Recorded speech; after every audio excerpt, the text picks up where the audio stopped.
विशाल पाटलांना हा प्रश्न विचारायचा की तुम्ही अपक्ष म्हणून निवडून आला होतात.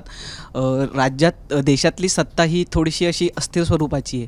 तर अशावेळी तुम्ही सहज एखादं पाठिंब्याचं पत्र दिलं असतं आणि मंत्रिपद झालं असतं. कारण की भले भले नेते काँग्रेस आणू आणि काँग्रेस म्हणू आणि काँग्रेस आणू असे म्हणणारे नेते तिकडे गेले मंत्रिपदासाठी. तुम्ही तर सहज, तुम्हाला आजची तरुणाई ही अशी आहे की ती झटकन सत्तेच्या जवळ जाणारी असते, त्यांना सत्ता हवी असते. तुमच्याकडे ही संधी होती, तुमच्याकडे तसं बंधनही नव्हतं कुठलं. मग अशावेळी कोणता विचार तुमच्या मनात आला आणि कुठल्या विचारांनी तुम्ही काँग्रेससोबत राहणंच पसंत केलं किंवा त्यांना थेट पाठिंबा दिला?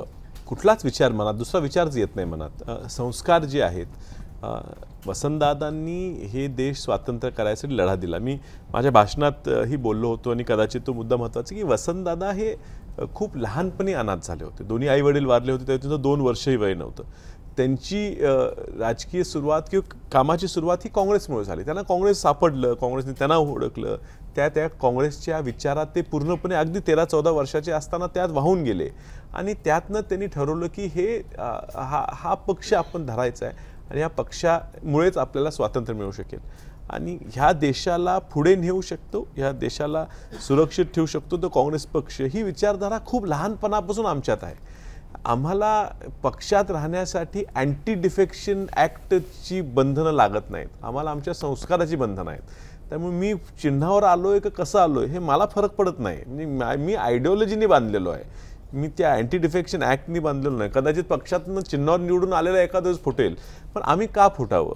आणि स्वार्थ नाही ना, खूप दिले पक्षाने. म्हणजे आमचे वडील आजोबा 4 वेळा मुख्यमंत्री राहिले, ते काँग्रेस पक्षाचे राहिलेत. माझे वडील 5 वेळा राहिलेत. प्रतीकदादा 2दा खासदार झाले, त्यांना मंत्रिपद दिले, काँग्रेस पक्षाने दिले. त्यावेळ काय मी जाऊ शकत होतो म्हणून ब्लॅकमेल केलो आणि मला काय मिळालं त्यांना काय मिळालं, असं झालेलं नाही आहे. त्यामुळे ते विचारही मनात आला नाही, कधी चर्चेतही आला नाही.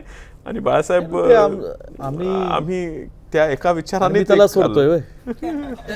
मी सोडू शकतो का? ते त्याला सांगितलं होतं काँग्रेस पक्षाची मतं आहेत, आमची मतं आहेत म्हणून सोडायचं जायचं नाही. आणि तरी पहिल्या दिवसापासनं विशालचं आमचं सगळ्यांचं ठरलं होतं काही होऊ दे. बघा, निवडणुकीत काही होऊ शकते, जीत होता पराजय होता, आम्ही ठरवलं होतं काही होईल पण काँग्रेस पक्षामध्ये त्रास आहे, त्यांनाही आहे, त्यांच्या कुटुंबात आहे, आमच्या कुटुंबात आहे. आम्हाला सत्तेच्या विरोधात राहण्याचा त्रास आहे, पण तो सहन करावा लागेल आणि करावा लागतोय.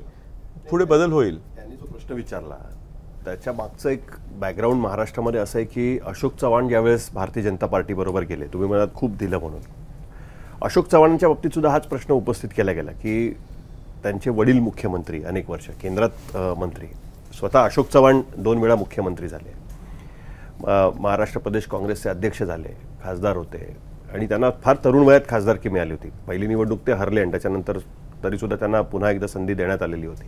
हे सगळं असून सुद्धा ते भाजपबरोबर गेले. त्यामुळे अन्याय झाला की भाजपत जायचं ही एक परंपरा काँग्रेसमध्ये नवीन सुरू झाली. ज्योतिरादित्य सिंधिया, जितेंद्र प्रसाद, तुम्ही अनेक नावं आपण त्याच्यामध्ये ठेवू शकतो. तुम्हाला कधी ऑफर नाही आली या बाबतीमध्ये की त्यांचं पण लक्ष असेल? चव्हाण साहेबांच्या बाबतीत सांगतो आणि त्यांना काय बंधनं होते, काय कंपल्शन होते माहीत नाही.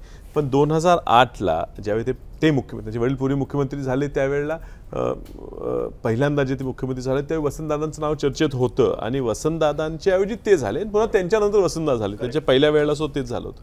2008ला अशोक चव्हाण साहेब जेव्हा मुख्यमंत्री झाले, आणि माझे वैयक्तिक संबंध खूप चांगले आहेत आणि त्यांच्या टीका मी करत नाही, पण ते जेव्हा पहिल्यांदा मुख्यमंत्री झाले तेव्हा खरं नाव चर्चेत होतं ते डॉक्टर पतंगराव कदम साहेबांचं होतं 2008ला.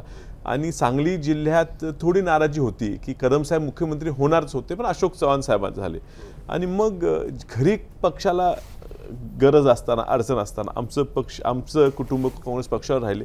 कदम साहेबांचं कुटुंब, विश्वजित कदम, फक्त पक्षावर राहिलेले नाहीत पण पक्षाचे इतर आमदार निवडून येतील ह्यासाठी ते ताकद लावतात, फिरतात इतर मतदारसंघात. ह्या लोकसभा निवडणुकीत सांगलीचं तुम्ही फक्त बोलता की विश्वजित कदमांनी सांगलीत काय केलं, पण विश्वजित कदम, विदर्भ आपल्यापासून 1000 किलोमीटर लांब आहे, विदर्भातल्या चंद्रपूर, गडचिरोली सामान्य कार्यकर्त्यांच्या प्रचाराला सुद्धा जाऊन तिथं ताकद लावून आले. हे कदाचित आपण पाहत नाही.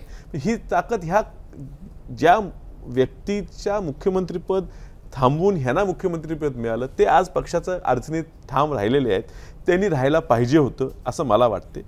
माझ्या वैयक्तिक बाबतीत मी नंतर सांगेन, मला तर काय ऑफर कुठली आली नाही, कारण आपण ज्या वाटेला जायचं बघतच नाही, त्यामुळे तिथून आम्ही सिग्नलच देत नाही, त्यामुळे कदाचित ते येत नाहीत. त्यांना कुठली ऑफर आहे तर मला तर कधी बोलले नाहीत, त्यांना असतील तर मला सांगतील. एक जाहीर ऑफर होती, आपण टीव्हीवर बघितली. नाही, पण मला त्याला मी वाटतं जाहीरपणे फडणवीस उत्तर साहेब दिलं. टीव्हीवर बोलले. नाही, ते जाहीरपणे त्यावेळेसच उत्तर दिलं. त्याला झाले अर्धा वर्ष झाले त्या घटनेला. मला एकच सांगायचं की सध्याचं जे काही देशाचं राजकारण आहे महाराष्ट्रातही पाहतो आम्ही एक काळ फार ग्रेसफुल असा महाराष्ट्राच्या राजकारणाचा काळ पाहिलेला आहे. वैचारिक विरोध, दोन विचारांचे पक्ष ते विचारांसाठी विरोध करतात, हे सगळं होतं, ते चालत राहणार आहे, त्यात काही दुमत नाही. पण एखादी व्यक्ती जेव्हा पक्ष सोडते, पूर्वी काय व्हायचं की ती व्यक्ती स्वतःच्या स्वार्थासाठी कदाचित पक्ष सोडत असेल. दुसरं व्हायचं की त्या व्यक्तीला नाईलाज म्हणून कधी कधी असंही असतं की प्रत्येक पक्षातलं अंतर्गत एक राजकारण वेगळं असतं. कधी कधी काही लोकांना ढकललं जातं, बाहेर ढकललं जातं. आणि हा दुसरा मुद्दा. तिसरा मुद्दा नवा जो आला आहे, जो सत्ताधारी लोकांनी आणला आहे, आणि ते दुर्दैव आहे देशाचं, महाराष्ट्राचं, की अशी वेळ आली. त्याला ठीक आहे, जनतेने ह्या लोकसभेच्या माध्यमातून थोडं एक प्रत्युत्तर देण्याचं काम केलं आहे की आता डोक्यावर बंदूक ठेवून लोकांना सांगितलं आता तू पक्षात ये, नाही तर तुझं सगळं संपून टाकू.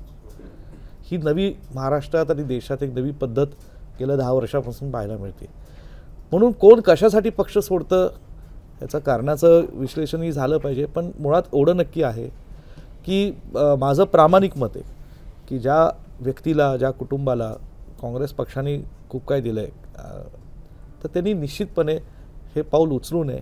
त्याच्या खूप वेदना होतात, कार्यकर्त्यांना होतात, लोकांना होतात. आणि म्हणून मला असं वाटतं की ते ठीक आहे, हळूहळू जसं आता लोकसभेमध्ये जरा बॅलन्स झालेला आहे लोकशाहीचा, आता मला वाटतं कुठेतरी या गोष्टी तिसरा भाग मी उल्लेख केला, या तिसऱ्या भागातल्या गोष्टी आता थोड्या कमी होतील असं मला वाटतं. अपेक्षा आहेत. लोकशाहीची ताकद ती आहे ना. तुम्हाला कधी नाही, मला एक सांगा, म्हणजे मला मी 20 वर्ष 24 वर्ष झालं पॉलिटिकल लाईफमध्ये काम करतो. मी कधी असं पाहिलं नाही की 154 खासदार लोकसभेतले सस्पेंड केले गेले.